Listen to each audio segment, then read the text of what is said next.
Bonjour, chers frères et sœurs, que le Seigneur puisse vous bénir aujourd'hui et que la grâce de Dieu puisse être avec chacun de nous. Ce soir, nous sommes encore réunis pour pouvoir méditer dans la parole du Seigneur, pour aller chercher dans la parole du Seigneur une nouvelle force afin de nous préparer à la seconde venue de notre Seigneur Jésus-Christ. Avant de commencer ce sujet qui s'intitule L'esprit nécessité absolue, nous allons prier ensemble. Seigneur Dieu notre Père, nous te louons, nous te bénissons, nous te rendons grâce parce que tu nous as fait don de la vie jusqu'à maintenant et nous voudrions te dire merci pour ta bonté, ta fidélité et tes grandes compassions vers nous. Nous remettons nos âmes entre tes mains.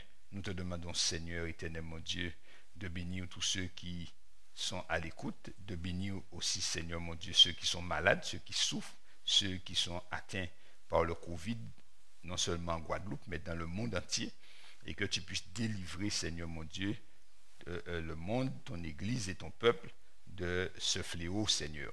Nous voulons te prier, Seigneur, que ton esprit nous guide et que tu nous aides à saisir la nécessité absolue pour nous d'être remplis de ton esprit. Nous t'avons prié ainsi au nom de Jésus et pour ta gloire. Amen. Bien-aimés chers frères et sœurs, bien que personne ne sache ni le jour ni l'heure de la venue du Seigneur, néanmoins, le Seigneur nous a révélé l'époque de son retour, nous invitant à nous tenir prêts en achevant l'œuvre qu'il nous a confiée et en défendant la vérité dans ces derniers temps. Alors, cela peut paraître étrange de dire que le Seigneur nous a révélé l'époque de son retour. Oui, dans le livre de Daniel, Daniel chapitre 2, le célèbre songe de Nebuchadnezzar ou Nabuchodonosor, ainsi connu dans l'histoire. À l'occasion de ce rêve, le Seigneur révèle effectivement l'époque où il va retourner sur la terre pour chercher ses enfants. Daniel chapitre 2, nous n'allons pas relire toute l'histoire de Daniel puisque ce n'est pas là notre but, mais ici, nous rappelons que le roi de Babylone, le roi Nebuchadnezzar a eu un songe qu'il a oublié le songe et que ni les devins, ni les astrologues, ni les magiciens, ni les chaldéens, aucun scientifique de sa cour ne pouvait lui révéler le songe. Mais Dieu, qui est un Dieu qui révèle, a révélé à Daniel le secret du roi.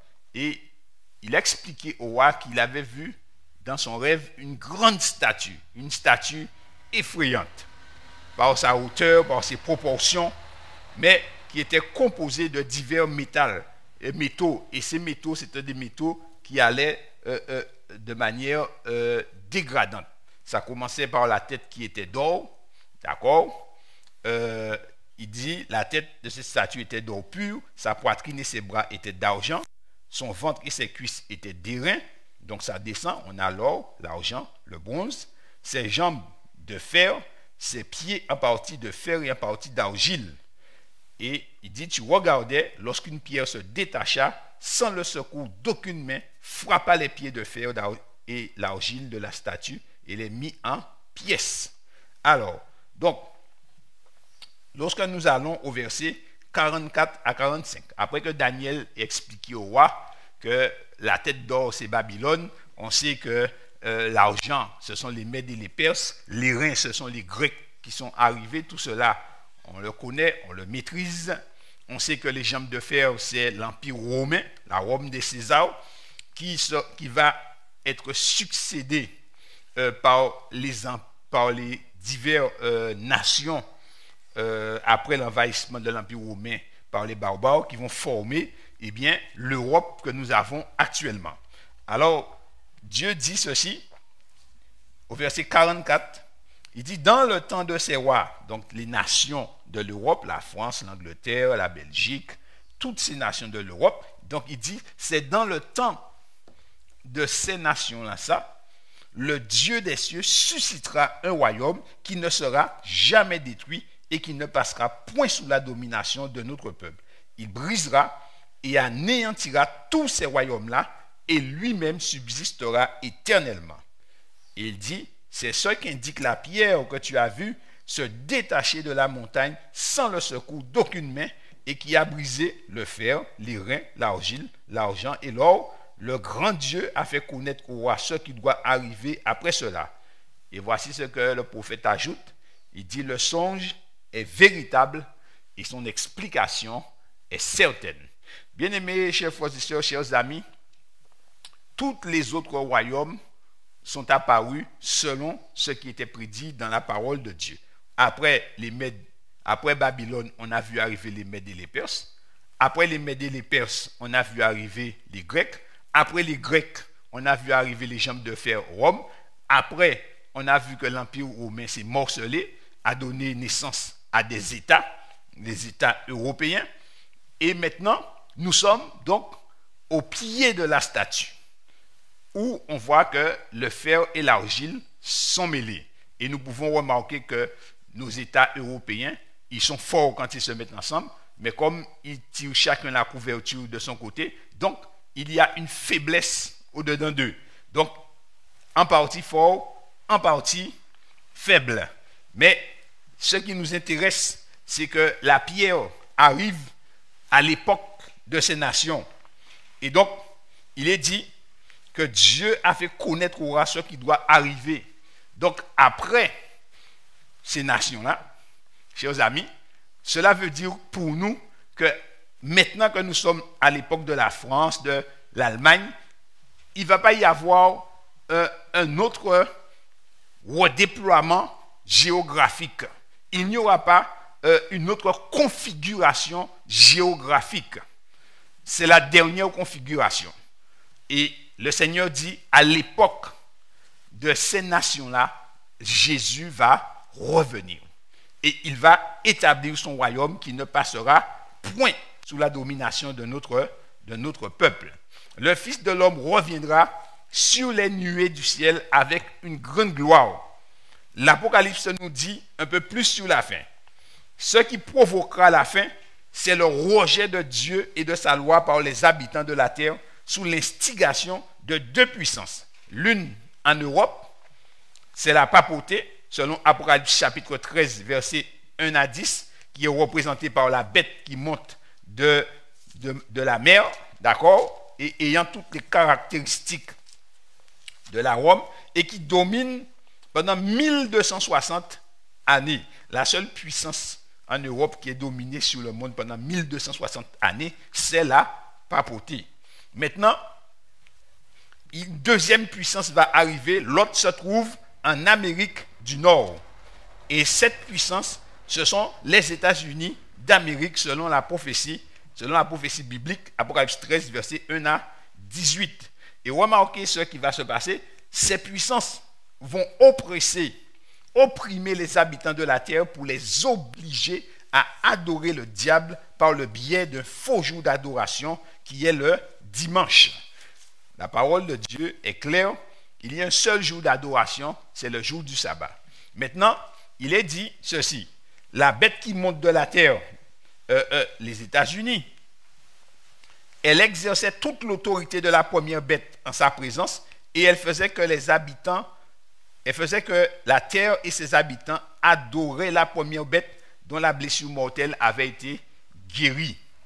Elle opérait de grands prodiges, même jusqu'à faire descendre du feu sur la terre à la vue des hommes. Et là, c'est le pouvoir miraculeux qui se manifeste dans le protestantisme apostat. On voit des miracles fleurir partout maintenant, miracles urgents, grandes soirées de miracles. On nous propose toutes sortes de miracles à la carte, à l'appel. Mais la parole de Dieu nous dit, attention, elle séduisait les habitants de la terre par les prodiges qui lui étaient donnés d'opérer en présence de la bête, disant aux habitants de la terre de faire une image à la bête qui avait la blessure de l'épée et qui vivait.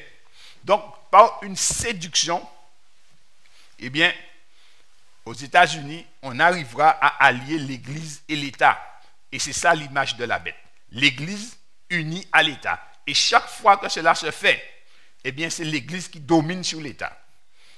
Alors, le pouvoir séculier sera au service de la puissance religieuse. Et ceux qui vont déroger à ce que l'Église dit, eh bien, seront punis par le pouvoir civil. Et remarquez ce qui est dit. Verset 15. Et il lui fut donné d'animer l'image de la bête, afin que l'image de la bête parlât. Comment une puissance peut parler? Elle parle par des lois, elle parle par des décrets. Donc, elle sera animée au moyen lorsqu'elle sera légalement reconnue. Et qu'est-ce qu'elle va faire? Eh bien, elle va promulguer des lois. Elle fit que tous ceux qui n'adoraient pas l'image de la bête fussent tués. Et elle fit que tous, petits et grands, riches et pauvres, libres et esclaves, reçussent une marque sur leur main droite ou sur leur front, et que personne ne put acheter ni vendre sans avoir la marque de son nom, la marque, le nom de la bête ou le nombre de son nom. Cela signifie, chers frères et sœurs, en clair, que soit nous allons le faire parce que nous sommes d'accord, et là, nous allons recevoir la marque sur le front, c'est-à-dire que c'est l'allégeance volontaire, ou bien ce sera forcé, et là c'est la marque sur la main. On n'est pas, c'est comme on dit, on n'a pas habité à Azote, mais on le fait quand même. Et c'est ce qui va se passer. Bien-aimés chers frères et sœurs, Dieu nous a avertis. Ce soir, nous ne sommes pas pour nous arrêter sur la seconde bête, mais ces puissances vont oppresser les habitants de la terre, les menacer de mort, pour qu'ils puissent effectivement obéir et marcher dans la voie de la bête et d'adorer Dieu, eh bien, d'adorer Satan en adorant Dieu un faux jour de sabbat. Parce que la Bible dit que quiconque pêche contre un seul commandement est coupable de tous. Alors, tandis que, et c'est ce qui est intéressant, et c'est là que nous nous dirigeons, et c'est ça notre focus, c'est que pendant que ces deux bêtes se coalisent pour pouvoir opprimer, oppresser, persécuter même les habitants de la terre pour les faire plier et obéir à leur volonté et à leur dessein, eh bien, la parole de Dieu nous présente l'Église de Dieu. L'Église de Dieu en mission. L'Église de Dieu, dans ces temps troublés, a une mission.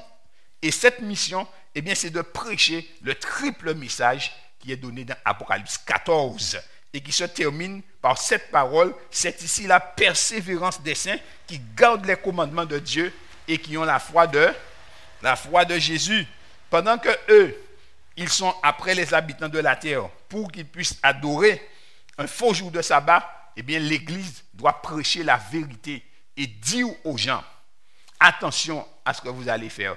On ne peut adorer que Dieu seul, et le seul jour d'adoration que Dieu reconnaît, c'est le sabbat du 7e jour que Dieu a institué, lui-même qu'il a béni et qu'il a sanctifié. Et ils doivent aussi proclamer la menace de Dieu contre quiconque adore la bête ou son image, et qu'il boira le vin de la colère de Dieu versé sans mélange dans la coupe. Ainsi, bien aimés, chers frères et sœurs, il y aura deux forces en présence. Satan, derrière la papauté et derrière les deux bêtes, en train de pousser pour que les habitants de la terre puissent être totalement assujettis à sa puissance. Et de l'autre côté, eh bien, Dieu et ses saints, son Église, en train de pousser de l'autre côté pour que les habitants de la terre puissent prendre conscience, entendre la voix de Dieu et être sauvés. Ainsi, les hommes devront faire un choix, mais l'Église devra travailler dans des temps troublés. C'est pourquoi, bien-aimés chers frères et sœurs, Dieu appelle son Église, sa dernière Église, l'Église de Laodicée dans Apocalypse 3, à un réveil et à une réforme urgente.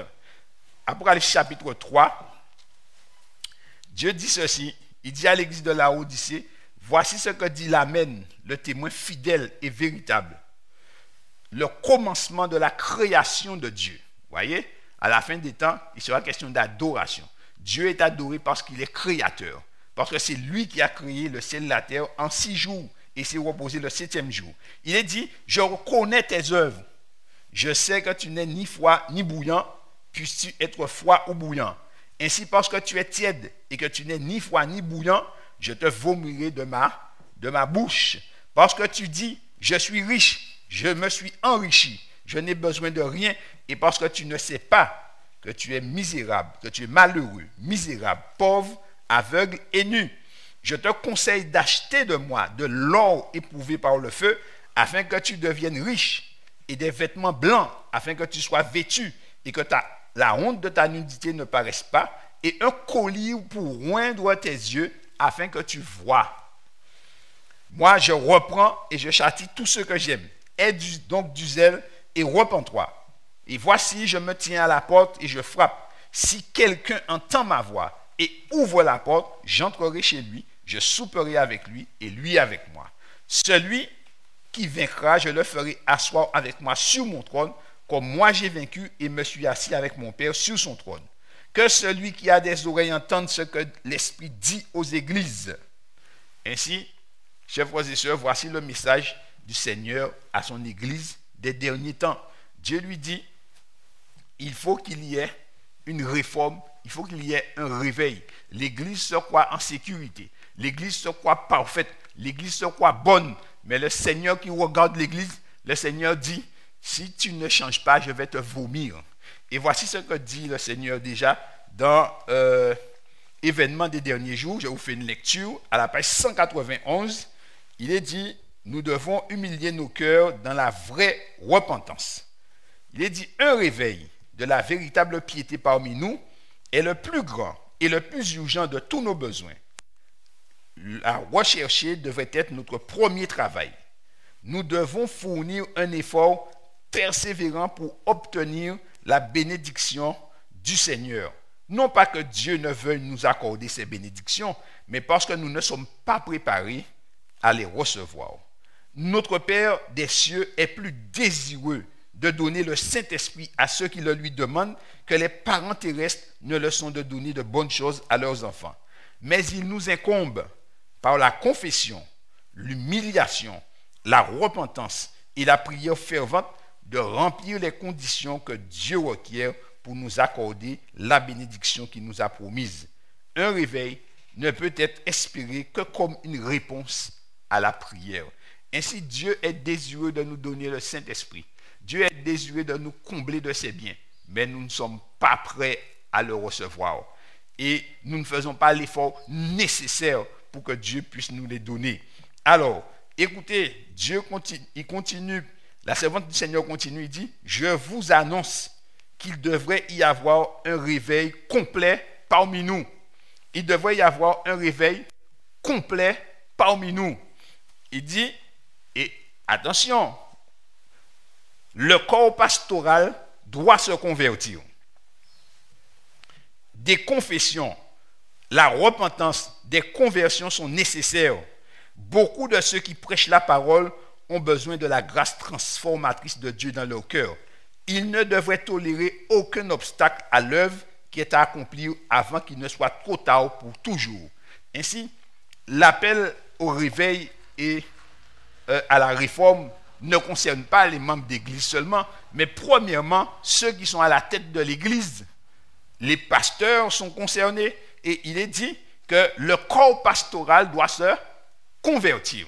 Le corps pastoral, eh bien, il doit s'organiser et mettre fin à ces petites zizanies. Il doit s'organiser pour arrêter de chercher qui est le plus grand.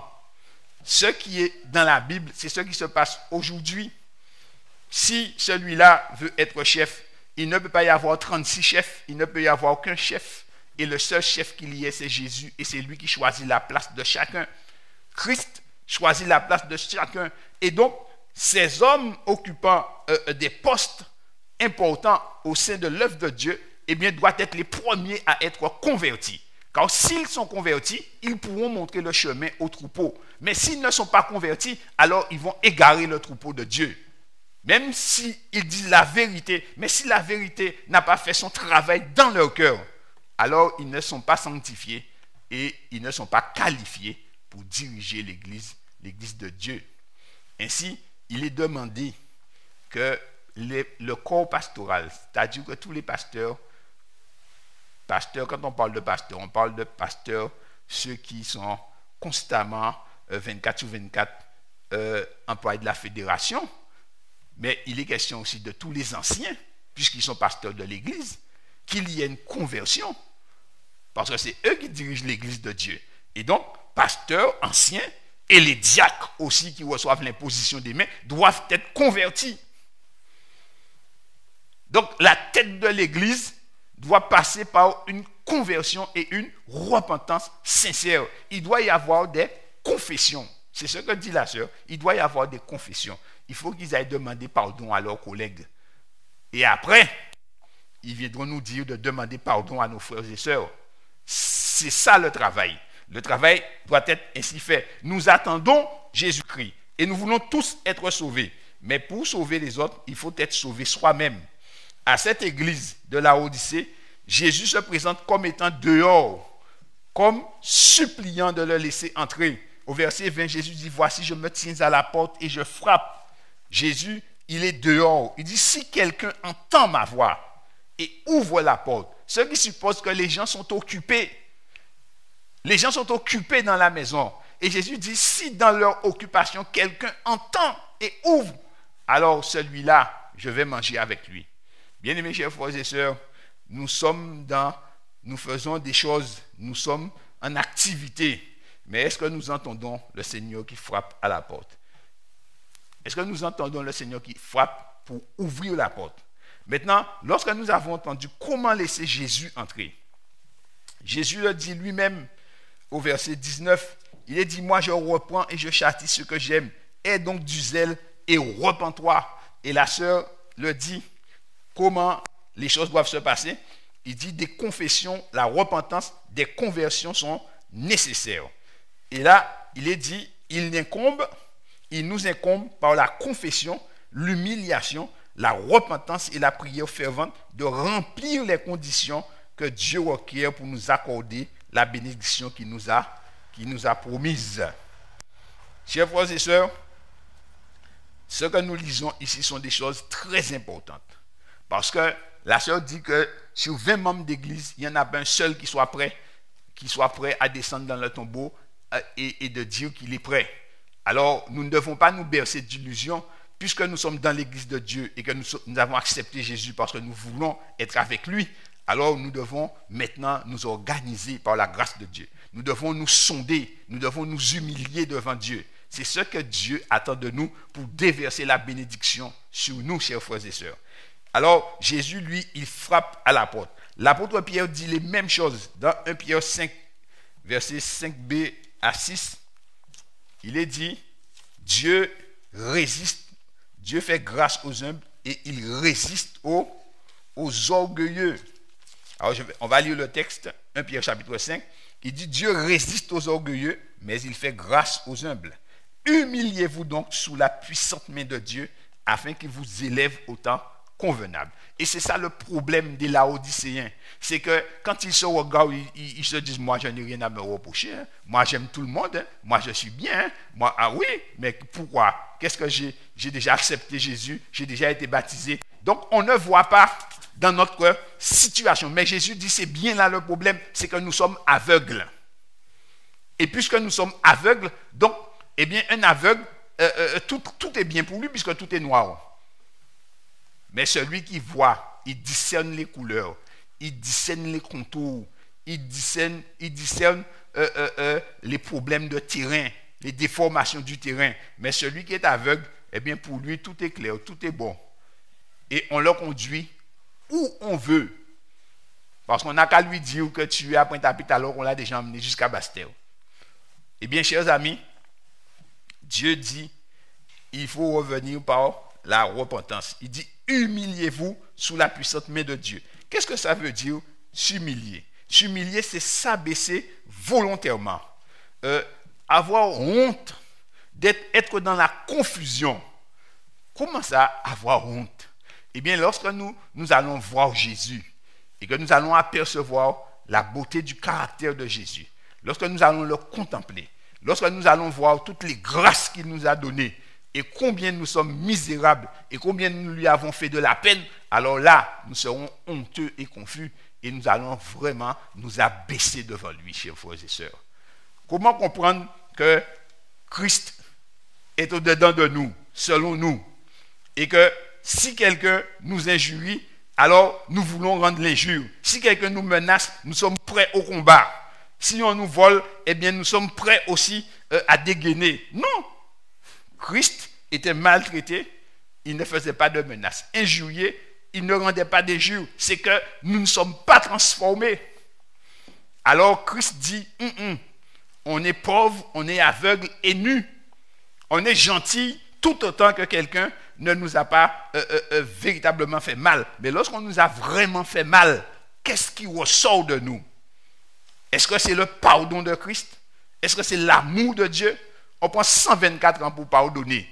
Et on dit que Christ est en nous. Non, c'est que Christ n'est pas là. Parce que Christ, le jour où il a été crucifié, le jour même il a dit, Père, pardonne-leur. Et vous savez, chers frères et sœurs, on peut être psychologue, on peut raconter tout ce qu'on veut. La Bible dit, le jour même Christ a pardonné. Et si le Covid nous surprenait, ou bien il y avait la guerre et que nous mourions instantanément, eh bien, quel serait notre cas?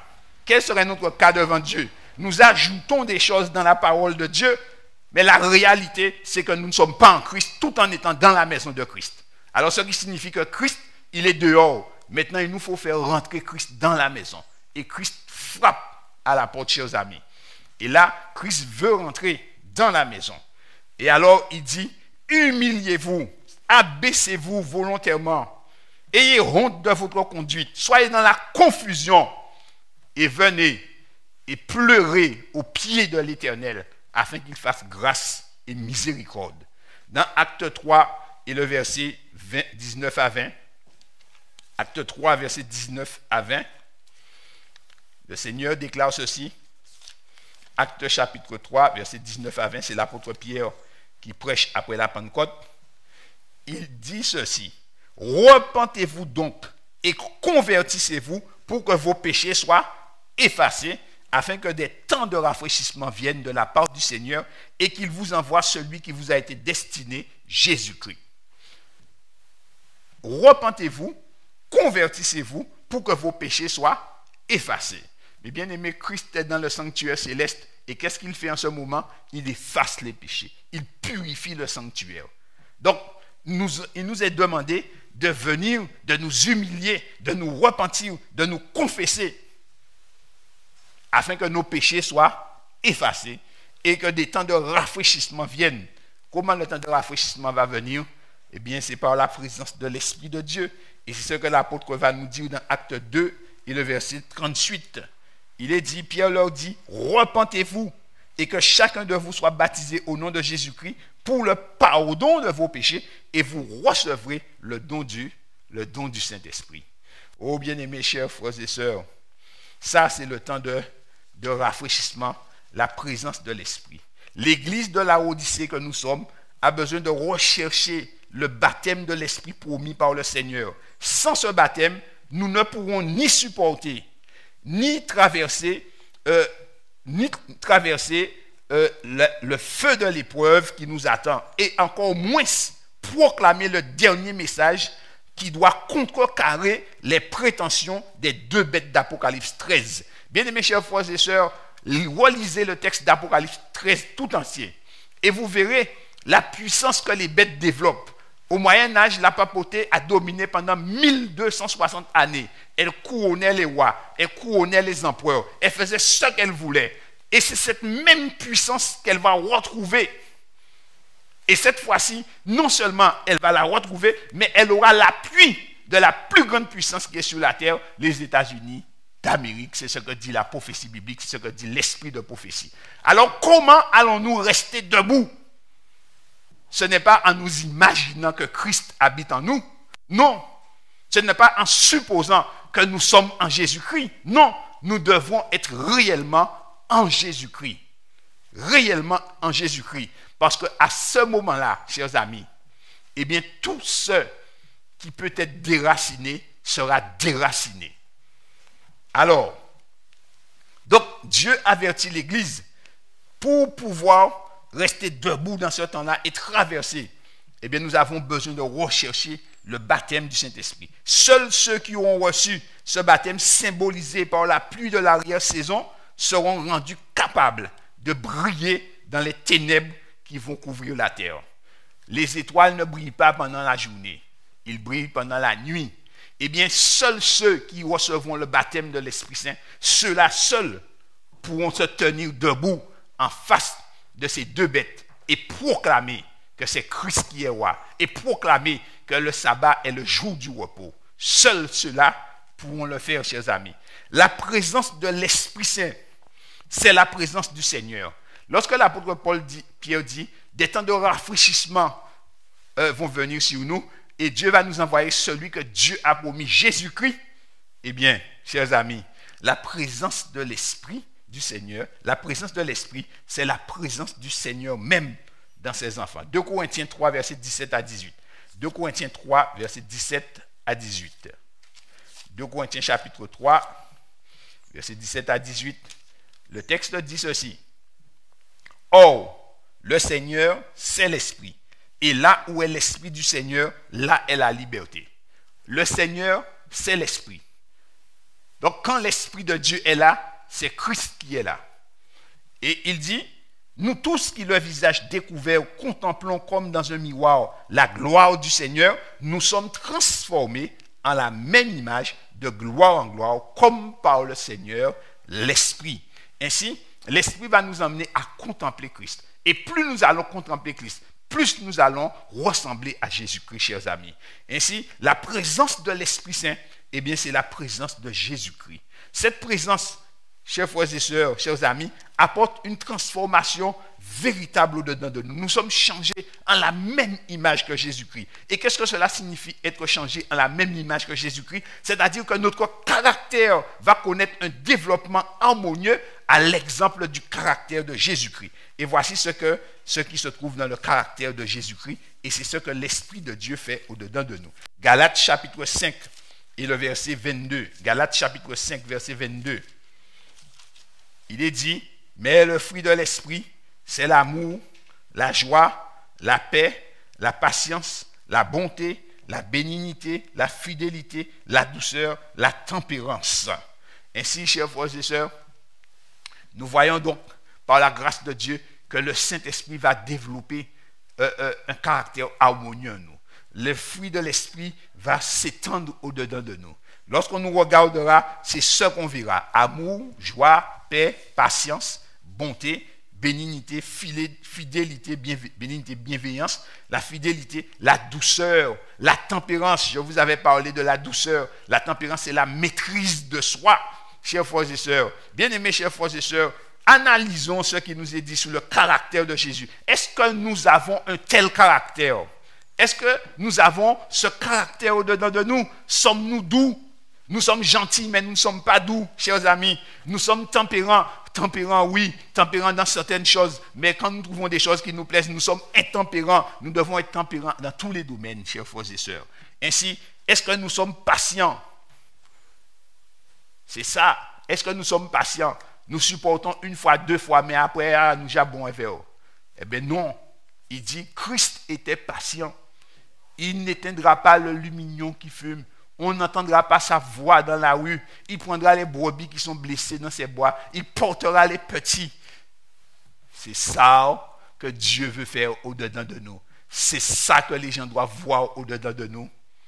Dans nos maisons, quand nous sommes dans la rue, quand nous sommes à la plage, quand nous sommes en vacances, quel que soit là où nous sommes. C'est ça qu'on doit voir au-dedans de nous, chers amis. Et ça, c'est le témoignage véritable que Christ vit en nous. Ainsi, un développement harmonieux du caractère. La présence de l'Esprit de Dieu, eh bien, nous apporte la force pour triompher de la chair. Et regardez ce qu'il dit dans Galates 5, verset 24. Il est dit, ceux qui sont à Jésus-Christ ont crucifié la chair avec ses passions et ses désirs. Si nous vivons par l'Esprit, marchons aussi selon l'Esprit. Ainsi, la présence de l'Esprit Saint apporte dans le croyant la force de triompher de la chair et de crucifier la chair. Dans Romains chapitre 8, versets 9 et 10, Romains 8, versets 9 et 10, il est dit, pour vous, vous ne vivez pas selon la chair, mais selon l'Esprit, si du moins l'Esprit de Dieu habite en vous. Si quelqu'un n'a pas l'Esprit de Christ, il ne lui appartient pas. Et si Christ est en vous, le corps, il est vrai, est mort à cause du péché, mais l'esprit est vie à cause de la justice. Qu'est-ce que ça veut dire vivre selon la chair? Eh bien, vivre selon la chair, c'est vivre selon cette tendance naturelle. C'est-à-dire que l'on vit, eh bien, comme quelqu'un qui ne connaît pas Dieu. On fonctionne comme quelqu'un qui ne connaît pas Dieu. Mais vivre selon l'Esprit, c'est vivre selon les enseignements donnés par l'Esprit de Dieu. Or, Jésus dit, les paroles que je vous ai données sont esprit et vie. Donc, vivre selon l'Esprit, c'est vivre selon la parole de Christ. C'est vivre selon la parole de Christ. L'Esprit Saint, la présence de l'Esprit apporte la force pour triompher du monde. 1 Jean 4 et le verset 4. L'Esprit de Dieu va nous rendre semblables à Christ, développant notre caractère de manière harmonieuse, nous donnant la force de triompher de la chair, de triompher du monde. 1 Jean chapitre 4 et le verset 4.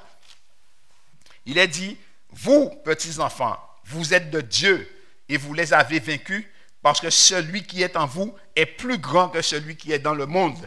Ainsi, l'Esprit de Dieu est plus grand que l'Esprit qui est dans le monde, de sorte que les attraits de ce monde, les attraits de ce monde, tout ce que l'Esprit du monde met devant les yeux des enfants du monde, n'a aucun pouvoir sur nous. Chers amis, nous ne serons pas malheureux si nous ne pouvons pas voyager. Nous ne serons pas malheureux si nous ne pouvons pas aller manger dans de grands restaurants. Nous ne serons pas malheureux parce qu'on ne nous invite pas dans un mariage, parce que notre joie, notre bonheur, c'est l'Éternel. Est-ce que vous comprenez ce que je dis? Rien de ce monde, chers amis, ne peut venir nous ébranler parce qu'on nous met de côté, mais Christ est toujours avec nous. La joie de l'Éternel sera votre force. Ainsi donc, celui qui est en vous est plus grand que celui qui est dans le monde. Donc l'Esprit de Jésus-Christ, l'Esprit est l'Esprit de Dieu, l'Esprit de l'Éternel, eh bien, il est plus grand que l'Esprit qui est dans le monde. Parce que Satan, il a été créé par Jésus-Christ. Il était Lucifer, il est devenu Satan, mais il a été créé par Jésus-Christ. Donc c'est une créature. Et en tant que créature, eh bien, il est incorporé dans le Christ. C'est-à-dire qu'il existe par la seule volonté de Dieu. Et c'est pourquoi que Satan et ses démons tremblent. Parce qu'ils savent que Dieu dit et la chose arrive. Il ordonne et elle existe. Et que d'un mot, Dieu pourrait les anéantir. Mais Dieu a fixé un temps pour chaque chose, chers amis. Et c'est pourquoi aujourd'hui, le croyant triomphe du monde par la présence de l'Esprit en lui. Et la présence de l'Esprit en lui, c'est Jésus-Christ même qui vit en lui. Or, Jésus-Christ dit, je ne suis pas de ce monde. Mon royaume n'est pas de ce monde. L'Esprit Saint, par sa présence, donne aux enfants de Dieu la force de triompher du diable. Apocalypse chapitre 12, verset 1. Apocalypse chapitre 12 et le verset 1. Apocalypse 12 et le verset 11, par verset 1, il est dit, ils l'ont vaincu, en parlant du diable. Ils l'ont vaincu à cause du sang de l'agneau et à cause de la parole de leur témoignage, et ils n'ont pas aimé leur vie jusqu'à craindre la mort, en parlant des saints. Ils n'ont pas aimé leur vie jusqu'à craindre la mort. Ils l'ont vaincu à cause du sang de l'agneau et à cause de la parole de leur témoignage. Les paroles que je vous ai dites sont esprit et vie.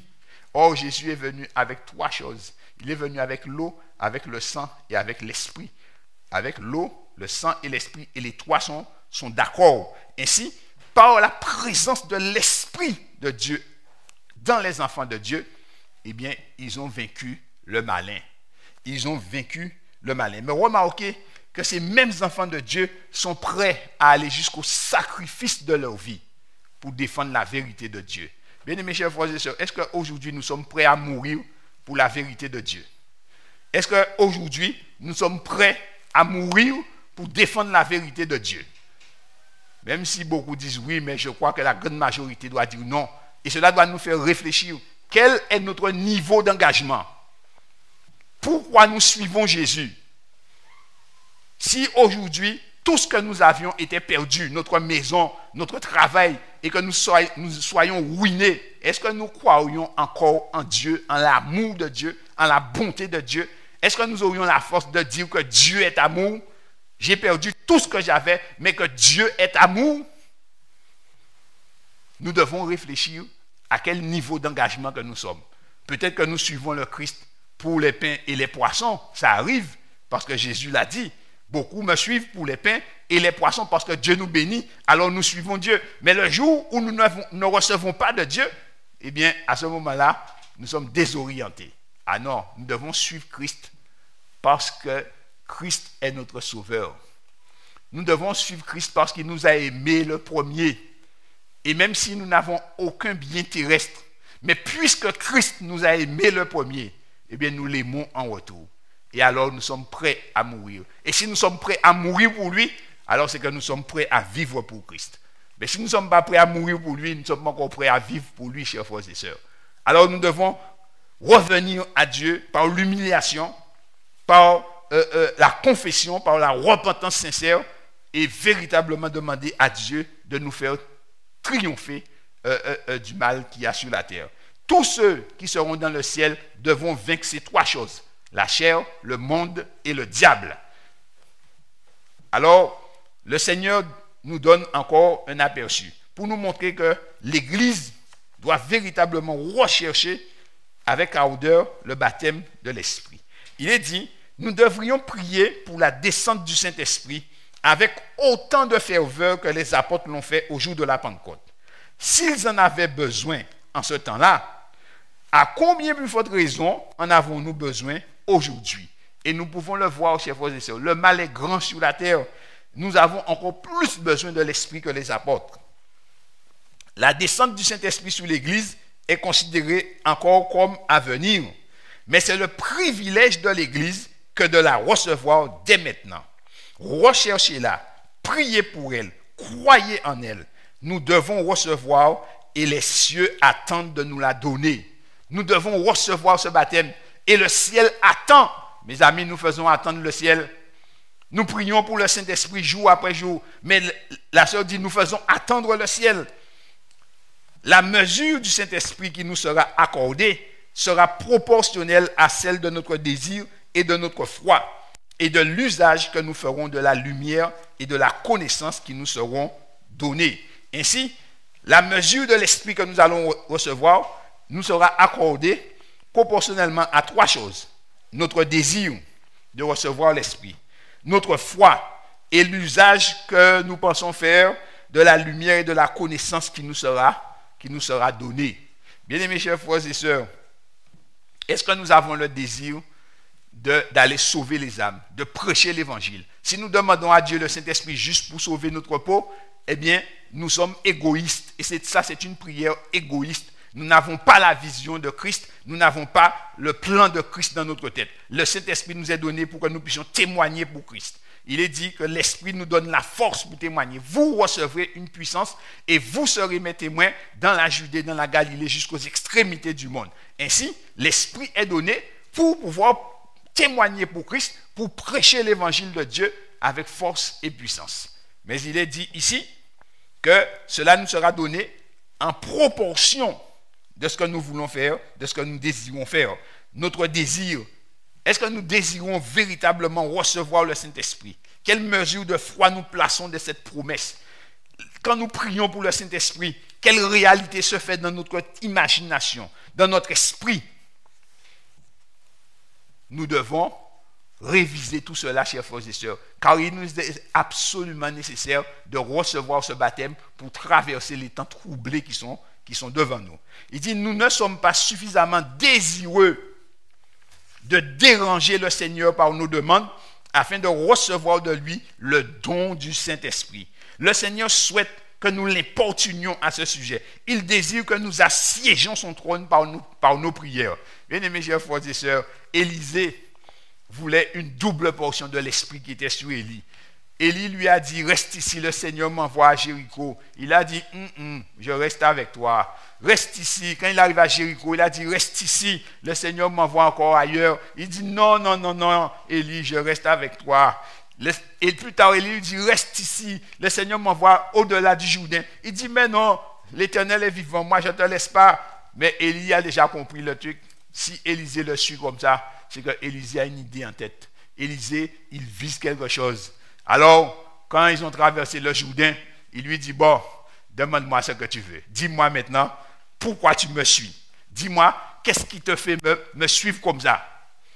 Pourquoi tu me lâches pas? Qu'est-ce que tu veux? Parce que je sais bien que tu as envie de quelque chose. Alors, Élisée lui dit, je veux 2 fois ce que tu as. Il dit, maman. Je pensais que tu voulais quelque chose de ce genre-là, mais je n'ai jamais pensé que tu visais aussi haut. Eh bien oui, il a vu et il a dit, je veux 2 fois ce que tu as sur toi. Et il a dit, ouais, eh bien, ce que tu demandes là, c'est un truc difficile. Mais il y a une condition. Si tu me vois quand je serai enlevé, cela arrivera. Par contre, si tu ne me vois pas, eh bien, cela n'arrivera pas. Qu'est-ce que ça veut dire? Ça veut dire que si tu es dans une condition, une relation avec Dieu, au point que tes yeux maintenant peuvent voir l'invisible, alors Dieu peut déposer sur toi une double portion du Saint-Esprit. C'est que vraiment tu es en communion avec lui et que vraiment là tu es connecté au Tout-Puissant. Et alors, pendant qu'il parle, il marche.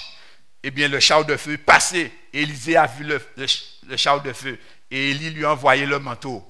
Et quand il retournait, chers frères et sœurs, il a retrouvé le Jourdain fermé et Élie est monté au ciel dans le char de feu. Et alors, il a pris le manteau et il a frappé. Il a dit, où est l'Éternel, le Dieu d'Élie? Et quand il a frappé, le Jourdain s'est ouvert. Et tous les gens, tous les fils des prophètes qui étaient là, qui eux n'avaient pas traversé, qui eux n'avaient pas vu le char de feu, chers frères et sœurs, eh bien, ils ont dit, l'esprit d'Élie est sur Élisée. Et ils se sont prosternés. Bien-aimés, chers frères et sœurs, cela va dépendre du désir que nous avons, de la foi que nous mettons dans la promesse et de ce que nous voulons accomplir avec le Seigneur. Si nous avons un désir de 1, eh bien, nous aurons 1 de Saint-Esprit. Si nous avons un désir de 10, nous aurons 10. Mais si nous avons un désir qui est si grand qu'il n'y a plus de chiffres, alors le Seigneur nous donnera au-delà de ce que nous demandons et de ce que nous désirons. Ainsi, bien aimés chers frères et sœurs, le Seigneur nous dit, il est désireux que nous assiégions son trône. Lui-même, il attend que nous venions nuit et jour, que nous venions tous les jours, chers frères et sœurs, pour lui demander de nous baptiser du Saint-Esprit. Le baptême d'Élisée n'était pas imaginaire. Le baptême d'Élisée n'est pas resté un simple désir. Le baptême d'Élisée n'est pas resté un vœu pieux, de même que le baptême des apôtres n'est pas resté un simple désir, un vœu pieux. Jésus a fait la promesse, mais eux, ils ont fait ce qu'il fallait faire pour que la promesse s'accomplisse. Aujourd'hui, Église, il nous faut faire ce que Dieu attend de nous pour que la promesse s'accomplisse. Pour cela, nous devons purifier nos cœurs, nous devons nous humilier, nous devons nous confesser, chers frères et sœurs, pasteurs, anciens, diacres, diaconesses, les enfants qui sont dans l'église, qui comprennent déjà, les jeunes gens, les mamies, les papis, chers amis, nous devons mettre de côté toutes nos vieilles manières, toutes nos vieilles manies, tout notre égoïsme et notre orgueil. Nous devons nous humilier, car ce qui est en jeu, c'est notre éternité avec Jésus-Christ, chers frères et sœurs. Les choses sont là. Nous voyons Covid-19, nous voyons au fur et à mesure comment ça se précise. Nous entendons, chers frères et sœurs, tout ce qui se passe dans le monde. Cela doit nous alerter. Dans le temps de ces rois, le Dieu des cieux suscitera un royaume qui ne passera point et il durera lui-même éternellement. Ainsi, nous devons recevoir l'Esprit pour que nous soyons transformés par la grâce de Dieu, mais pour que nous ayons la force et que l'église de la Odyssée devienne cet ange d'Apocalypse 18 qui proclame le message de Dieu avec force. Tandis que les 2 bêtes vont oppresser le monde entier, mais l'Église, au milieu des ténèbres, doit briller comme un flambeau. Il doit être debout. Et seul l'Esprit de Dieu peut le maintenir debout à ce niveau-là. Après 18, verset 1, il est dit, après cela, je vis descendre du ciel un autre ange qui avait une grande autorité, et la terre fut éclairée de sa gloire. Bien-aimés chers frères et sœurs, les 2 bêtes ont jeté des ténèbres spirituelles sur toute la terre. Mais quand l'ange d'Apocalypse 18 commence à développer son message, chers frères et sœurs, eh bien l'ange d'Apocalypse 18 va éclairer toute la terre. Vous voyez, 2 bêtes, un ange. Mais qui c'est qui est le plus fort? C'est l'ange de l'Éternel. Et l'ange de l'Éternel, ici, c'est l'Église de Dieu, revêtue de la puissance du Saint-Esprit, qui prêche le message de Dieu.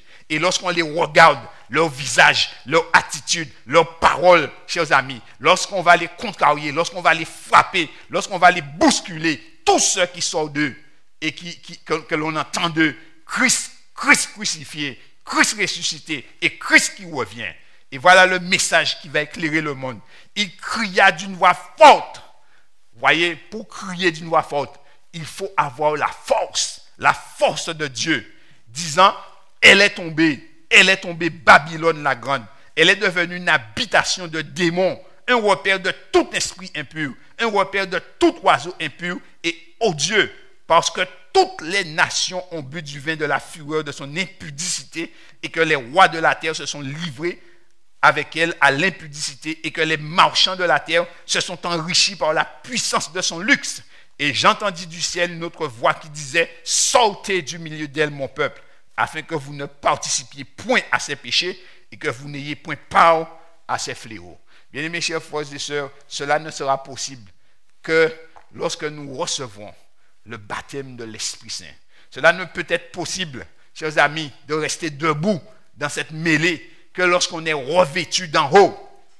Et aujourd'hui, Dieu se plaît à déverser son esprit sur son Église. Dieu se plaît à déverser l'esprit sur l'Église. Chacun de nous, nous devons prendre la détermination de demander à Dieu de nous revêtir d'en haut et de nous mettre à l'ouvrage pour le salut des âmes. Nous sommes une église appelée à être transformée, à sauver, à servir dans le monde pour que le nom de Dieu soit glorifié. Que le Seigneur bénisse son peuple et qu'il nous aide chacun de nous à être revêtus du Saint-Esprit, à être transformés dans notre caractère, à vivre Christ, à ressembler à Christ, à respirer Christ et à démontrer Christ dans tout ce que nous faisons sur la terre. Que Dieu bénisse son Église, qu'il nous fortifie, chers frères et sœurs, et que le Covid-19 nous permette de nous renforcer en Christ pour que lorsque le jour viendra que Dieu nous délivrera de cela, et bien que lorsque nous allons nous rencontrer, que nous formions une sainte assemblée. Non pas dans notre imagination, mais que notre réalité, c'est que Christ vit en nous et que cela est visible, cela est palpable pour tout un chacun. Que Dieu bénisse son peuple. Nous allons prier ensemble. Notre Père et notre Dieu, nous voulons te dire merci parce que tu nous parles, Seigneur, et tu nous reprends parce que tu veux que nous puissions être prêts lorsque tu reviendras et que si la mort venait à nous surprendre, que nous puissions descendre dans la tombe en harmonie avec toi, Seigneur, sans que nous ayons aucune chose contraire à toi dans notre vie. Seigneur, nous ne sommes pas sans péché devant toi et nous ne sommes pas meilleurs que le reste des hommes, mais pardonne nos péchés, nos iniquités, nos manquements, mais donne-nous, s'il te plaît, Seigneur, la force éternelle de te chercher. Donne-nous la victoire, Seigneur mon Dieu, sur nous-mêmes, sur nos tendances héréditaires ou acquises, sur nos désirs, sur nos penchants, et fais de nous de véritables temples de ton esprit, afin que, Seigneur, nous puissions témoigner que c'est toi qui es la vie, la vérité, et que tu reviens bientôt pour nous prendre avec toi. Bénis donc ton Église, Seigneur, et bénis, Seigneur, et fortifie chacun dans sa foi. Nous t'avons prié dans le nom de Jésus et pour ta gloire. Amen.